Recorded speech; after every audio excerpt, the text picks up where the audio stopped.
دي بقى اكله الطوارئ. دي الاكله الوحيده اللي تقومي تعمليها الساعه 3 الفجر وانتي ضميرك مرتاح. مكرونه بالخضار والجبن، طعمها فظيع وريحتها. وبصوا المكونات بتاعتها سهله ومن البيت. في طاسه عندك تكوني حاطه فيها زيت، تسيبيه يسخن شويه، بعد كده تضيفي عليها بصله متقطعه كده شرايح، وبعد كده تجيبي 4 طماطمات تقطعيهم مكعبات وتضيفيهم على البصل. والاكله دي ما تنفعش من غير فلفل حامي. الفلفل الحامي بيوديها في حته تانية خالص. انا هنا كنت مقطعه 5 قرون فلفل، حطيتهم كده على الطماطم والبصل وبدات اشوح فيهم كويس. بصوا انا اهم حاجه تاخد التشويحه التمام.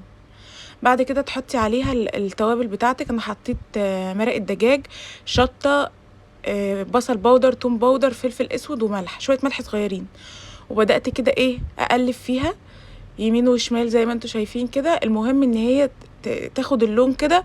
هي مش هتاخد لون قوي بس تتشوح في الزيت.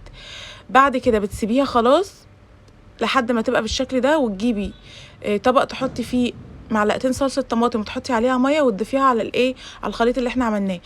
اول ما تغلي كده تقومي حاطه المكرونه بقى اختياري، مكرونه اقلام، مكرونه صغيره، براحتك اللي انت عايزاه حطيه. بعد كده تقلبيها كده يمين وشمال برضو.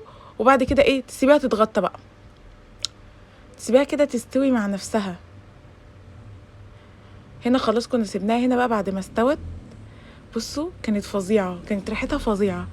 جبنا الميكس جبن الشيدر بتاعنا وبعد كده ضفته على المكرونه وبرده قلبته تقليبه كويسه كده. بصوا هو 10 دقايق بعد الخطوه دي وهتطفي عليها. انا هنا خلاص كنت قلبته كويس. الجبن الشيدر من ميزتها ان هي بتسيح بسرعه جدا.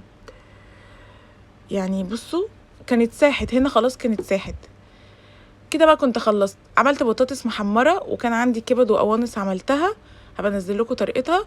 وبصوا كان الاكل فظيع.